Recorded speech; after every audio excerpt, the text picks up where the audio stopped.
사도행전 8장에 보면 에디오피아에서 국고를 맡은 상당히 권세가 있는 내시가 나오는데요. 어느 날 이 내시가 예루살렘을 방문했다가 다시 에디오피아로 돌아가는 길에 마차에서 이사야서를 읽고 있었습니다. 아마 예루살렘 왔다가 성경책을 하나 어디서 얻었는가 보지요. 그거를 들고 돌아가면서 성경을 읽고 있었습니다. 그런데 갑자기 성령님이 빌립에게 빨리 이디오피아로 돌아가는 그 길로 내려가 봐라. 이게 뭔 일인가? 빌립이 깜짝 놀라서 달려갔지요. 그랬더니 그 남방으로 가는 길에 마차 하나가 오는데 그 속에 이디오피아 내시가 타고 있는 겁니다. 빌립이 가서 뭐를 읽고 있습니까? 하고 보니까 성경을 읽고 있는 거예요. 그래서 물어봐요. 무슨 말씀인지 알겠습니까? 그랬더니 아니 가르쳐주는 사람이 없는데 이걸 어떻게 합니까? 그래서 마차에 올라타서 보니까 이사야서 53장을 읽고 있었습니다.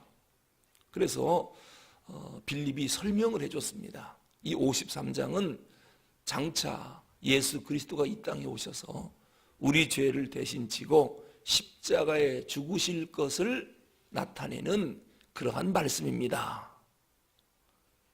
그랬더니 이 내시가 세례를 받고 싶습니다. 그래서 가다가 마차를 멈추고 강으로 들어가서 거기서 빌립한테 세례를 받습니다. 구원받는 역사가 거기서 순간 일어나는 거예요. 여러분, 이것은 상당히 중요한 사건입니다.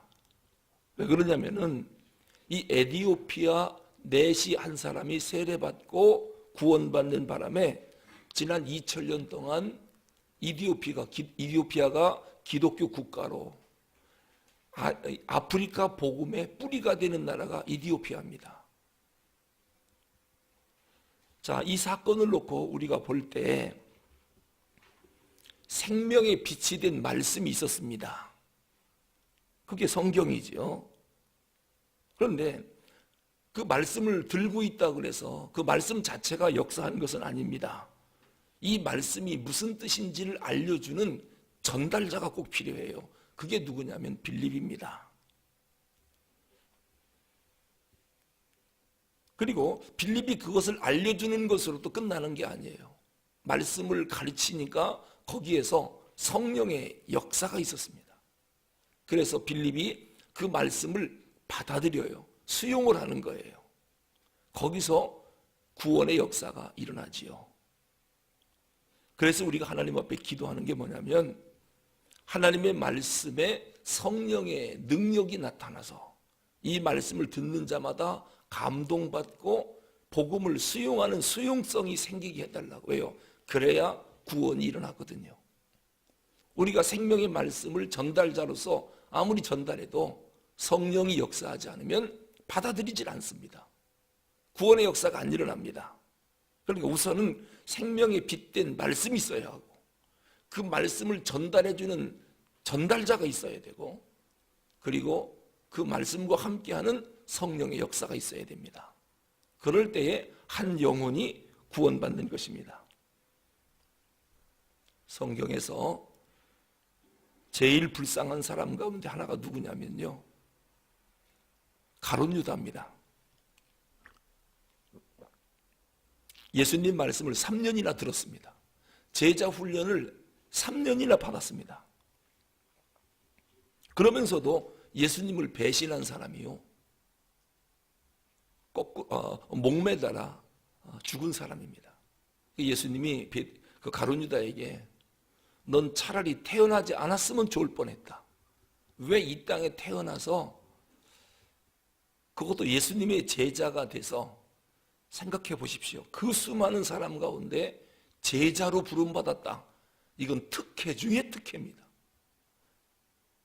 인생에 태어나서 예수님의 제자가 된다는 거예요.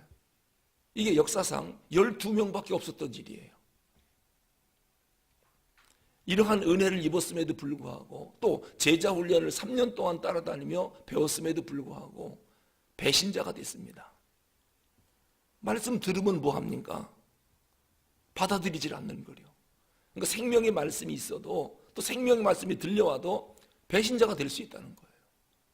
안 받아들여요. 예수를 팔아먹는 사람이 될 수 있어요. 그러니까 우리 가운데도 교회는 열심히 들락날락거리고 다닙니다. 그러나 그리스도를 알지 못하고 예수를 받아들이지 않는 사람이 있습니다.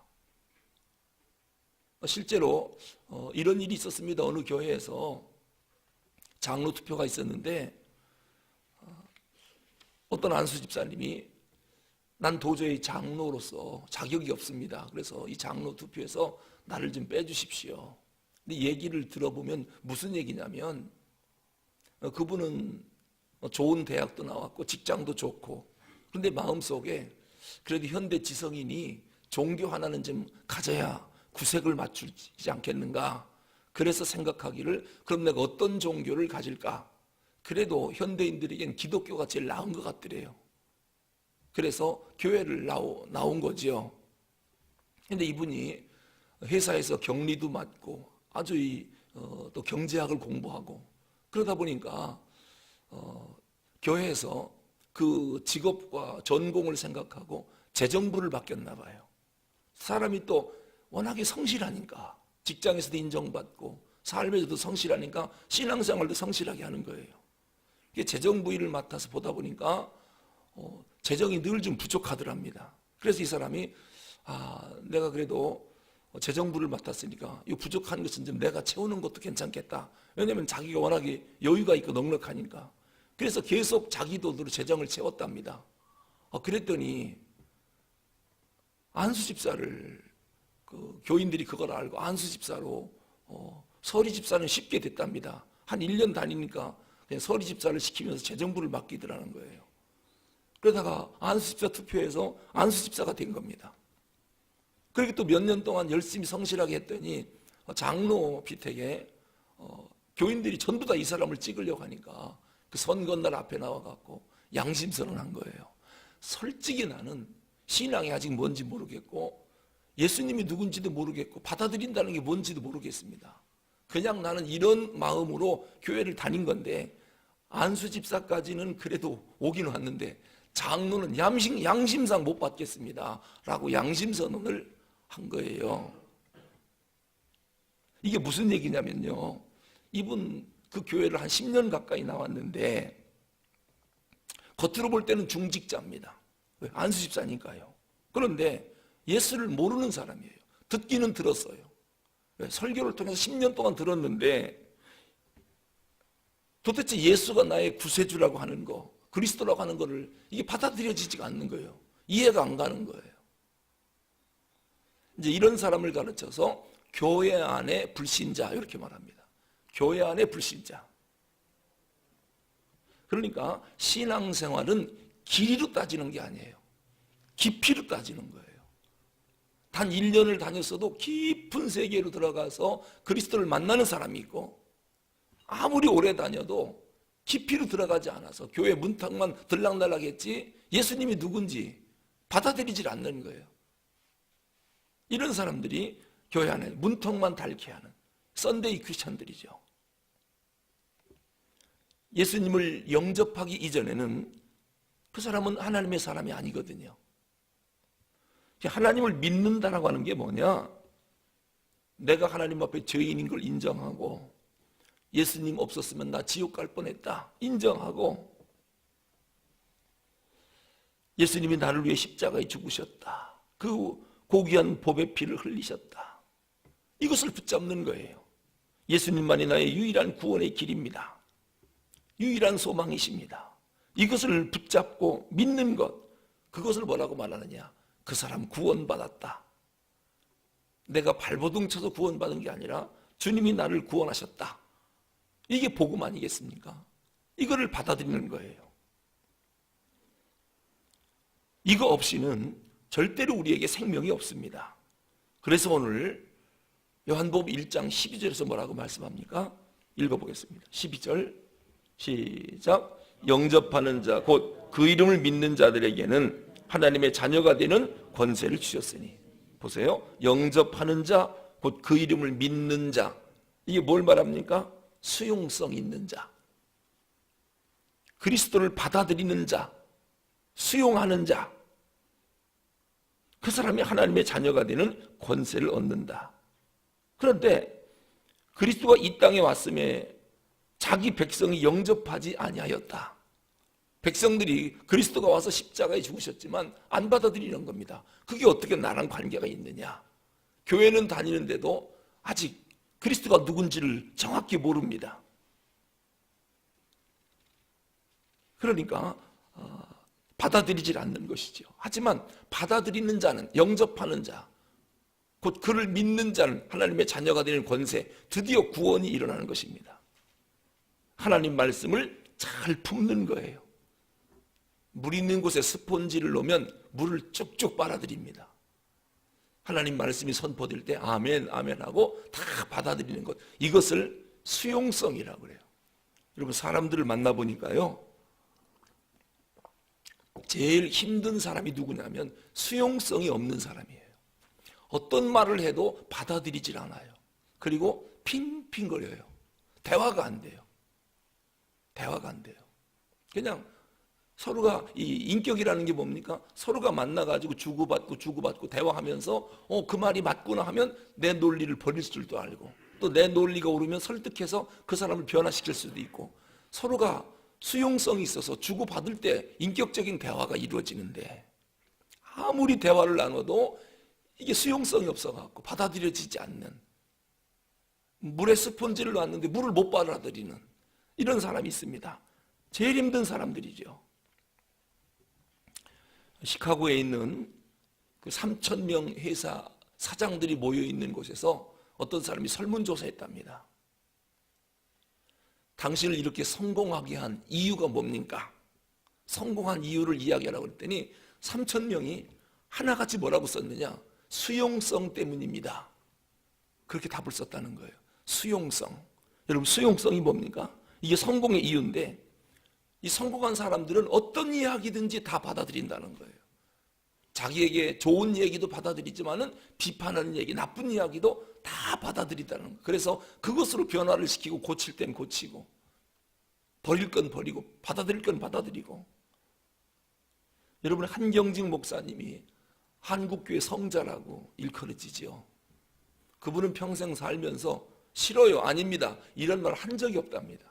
아, 그렇지요, 그렇습니다. 아, 그렇습니까? 예, 알았습니다. 알겠습니다.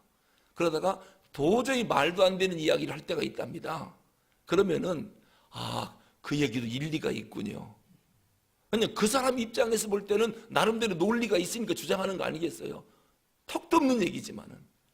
그러니까 그 사람을 버리지 않는 겁니다. 그래서 말도 안 되는 주장을 해도 일리가 있습니다. 그러니까 그 사람의 의견도 받아들이는 거예요. 그러니까 이 영락교인들은 한경진 목사님이 일리가 있습니다 라고 할 때는 요거는 안 받아들이는 이야기로구나, 그렇게 알아듣는다는 거예요. 근데 우리 같으면 어떻습니까? 에이, 말도 안 되는 소리 하지 마라, 턱도 없는 소리 하지 마라, 그 면박을 줍니다. 왜 그럴까요? 수용성이 없어서 그래요. 수용성이 없어서.